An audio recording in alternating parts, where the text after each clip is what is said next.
mean, you got to just realize what's going to happen here. Is Jay-Z going to do anything to Nicki Minaj? She's making it very clear on what she's coming out with. So this is the part that you got to watch very closely on how Trump's handled this. Now, don't get me wrong. We've seen the clips that there was a relationship, that they would talk and the exchange and all this other stuff. Yes, we've seen that as well. At first, it looked like another public spiral, a superstar venting online, firing off posts, daring the industry to react. But the tone shifted. The language moved from frustration to legal terminology, from hurt feelings to investigations, from shade to words like RICO, conspiracy, and civil rights violations. That's when people stopped scrolling and started watching. Nicki Minaj has refused to let the issue fade quietly. She's tied her upcoming album to a renegotiation demand, publicly claiming she's owed somewhere between $100 million and $200 million from the 2021 title sale to square for $297 million. She repeats that figure often, not as gossip, but as grievance. And you're not going to go sue everybody that's going to do whatever they're going to say. Nicki Minaj is not nobody. If Nicki Minaj tweets something like this and Jay-Z doesn't sue, well, it's very different than what Trump does. To a deadline, March 27, 2026. She announces it, pulls it back, reinstates it, tags Jay-Z directly with pointed remarks like, "Hope you're happy now." Industry insiders will tell you, artists don't weaponize release dates unless they're applying pressure. Delaying a major project costs money and momentum. You only risk that if you believe the leverage is worth more than the loss. If this were purely about money, why expand it into claims of blackballing, chart manipulation, and coordinated interference? Why invoke racketeering language if the goal is a payout? The scope of the accusation begins to dwarf the original dispute. She's framed the conflict as systemic, not just a disagreement with an executive, but a problem with the machinery itself. Award shows, chart authorities, gatekeepers, institutions. When someone with her platform shifts from "I was wronged" to "the system is rigged," that changes the temperature. It invites others to question it too. Meanwhile, the silence from Jay-Z's camp has become its own storyline. No public rebuttal, no legal counterstatement. In an industry known for swift responses through lawyers and press channels, that quiet feels deliberate. Some interpret it as confidence, that the claims don't warrant oxygen. Oh, but silence, when accusations escalate, can feel louder than denial. The Grammys added fuel. A joke about her political alignment, a real-time response, posts accusing powerful figures of misconduct. The rhetoric sharpened from business grievance to moral indictment. Once a dispute moves into ethical territory, it stops being about contracts and starts being about legacy.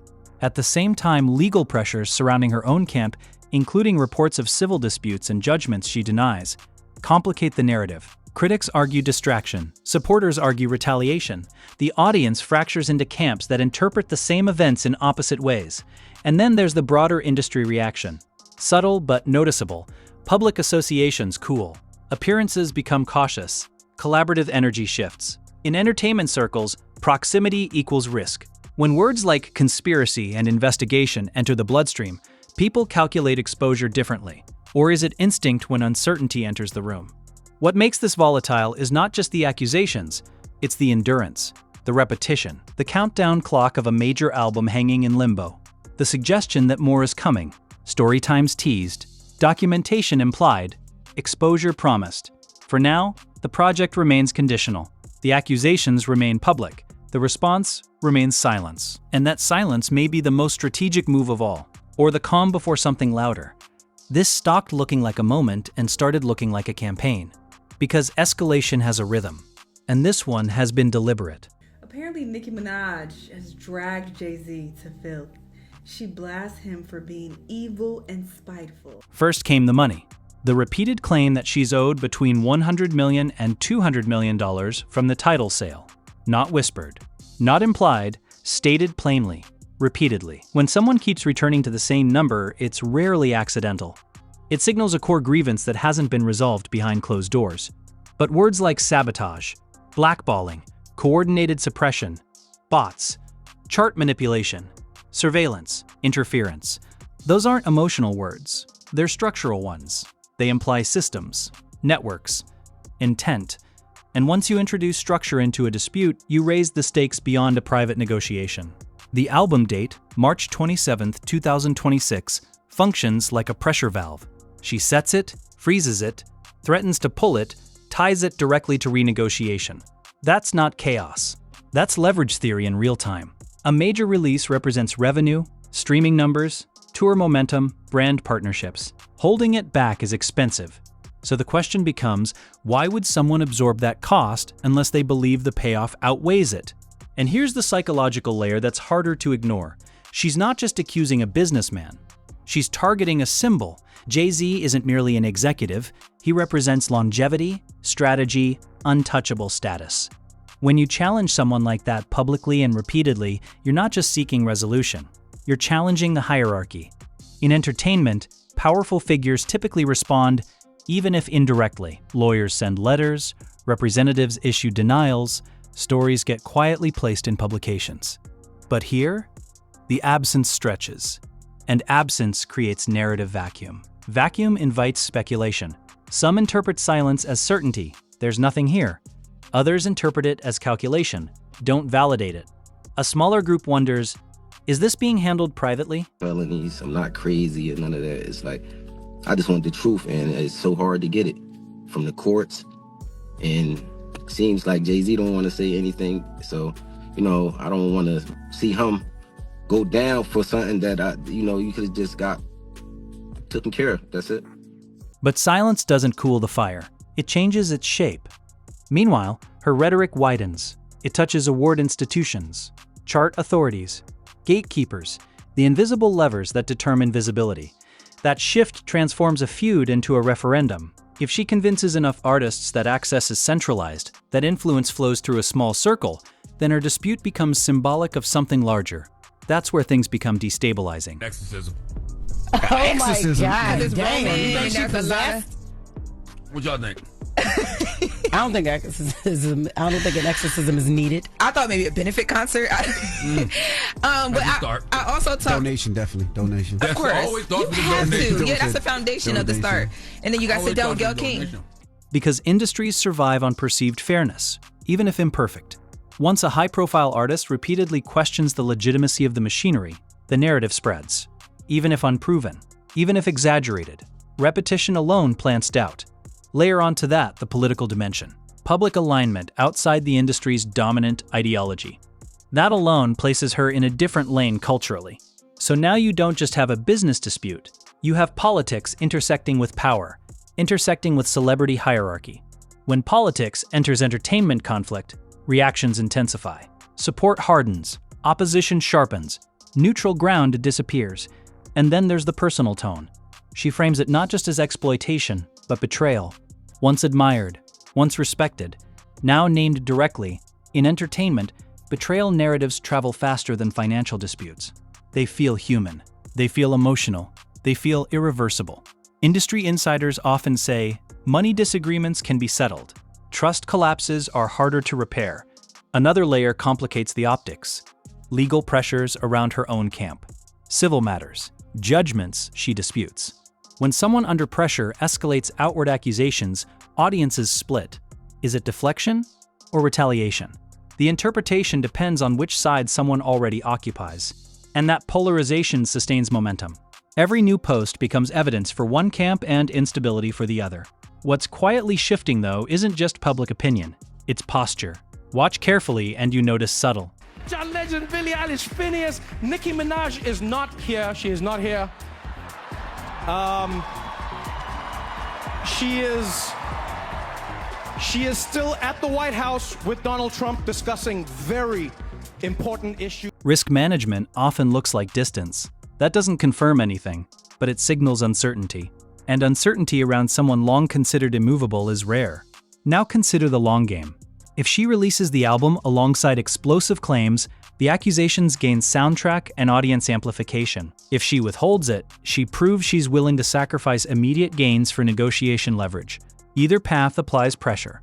If nothing happens by the countdown date, momentum fractures. If something happens, filings, documentation, formal action, escalation shifts from social to institutional. Right now, we're in the tension phase.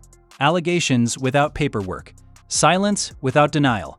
Distance without declaration. That's why this doesn't feel finished. Because when disputes remain unresolved publicly for this long, and both sides hold their positions, it usually means one of three things. Negotiations are happening quietly. Both sides believe time favors them. The next move will change the scale entirely. And the most powerful dynamic in the room isn't accusation or denial. Whatever this becomes, it's no longer a passing storm. It's a stress test, not just of two careers, but of how much influence, silence, and narrative control actually matter when the spotlight refuses to dim. What makes this situation feel different isn't just the accusations, it's the endurance. Most celebrity flare-ups burn hot and collapse within days. A post goes viral, a response drops, lawyers get involved, then everyone moves on. But this hasn't followed that arc. It stretches, it resets, it mutates. When someone introduces numbers like $100, $200 million repeatedly, they're anchoring the conversation in tangible stakes. When they pivot to words like sabotage and conspiracy, they widen the frame beyond accounting disputes. When they attach those claims to a release date, they create urgency. When they tease documentation or story times, they imply reserves of information. I hosted a breakfast for Dr. King today for the Rainbow Push Coalition, Reverend Jesse Jackson's organization. And people are really mobilized. And obviously people at this event had heard about it. And these are the attorneys for the Bar Association in Chicago and on it, civil rights attorneys are saying, bring it on. Because this is what the civil rights movement was about. Don, they said. Because in high-level entertainment conflicts, public pressure can move negotiations faster than lawsuits. Reputation risk can outweigh court timelines. Even unproven allegations create instability if they linger long enough. Silence from a powerful figure isn't passive. It's a tactic. It can signal confidence, it can signal calculation, it can signal legal containment behind closed doors. But it also creates a vacuum. And in that vacuum, escalation thrives. Every day without rebuttal gives oxygen to the narrative. Yet, responding carries risk too. A denial amplifies the accusation. A lawsuit could escalate it. An aggressive rebuttal might make it look defensive. And that's where perception becomes power. Because perception doesn't require proof, it requires repetition. The more she repeats claims of systemic interference, the more the idea embeds itself into the cultural bloodstream. Even skeptics begin asking questions. Not, is it true, but what if there's something here? That shift from dismissal to curiosity is powerful. Then there's the institutional layer. When she references award shows, chart systems, gatekeeping structures, she's not just targeting one person. She's targeting legitimacy. If fans begin doubting charts, doubting awards, doubting visibility metrics, that affects the entire ecosystem. And ecosystems are fragile when trust erodes. Notice something else. She doesn't position herself as isolated. She frames it as autonomy versus machinery, individual versus structure.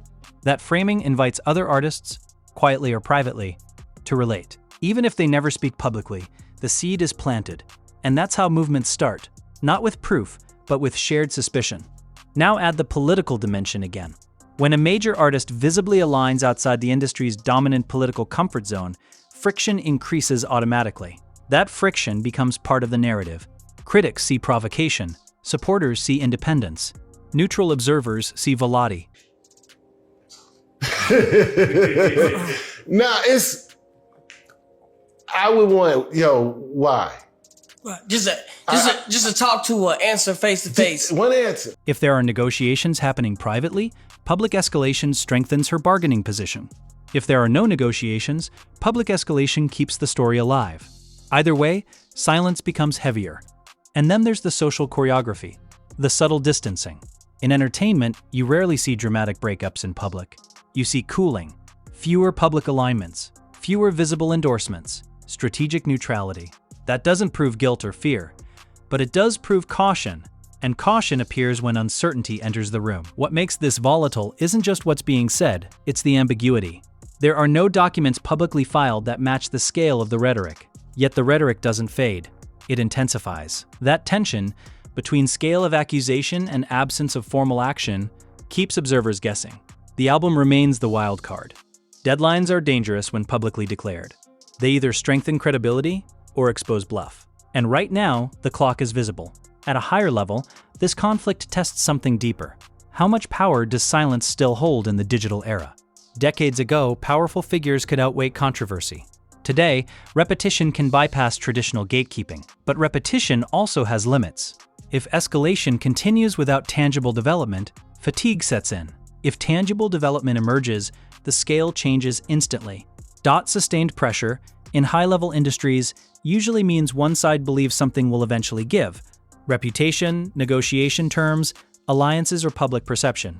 Until then, the ecosystem watches in calculated stillness, because the most destabilizing force in elite spaces isn't accusation, it's uncertainty paired with endurance. And this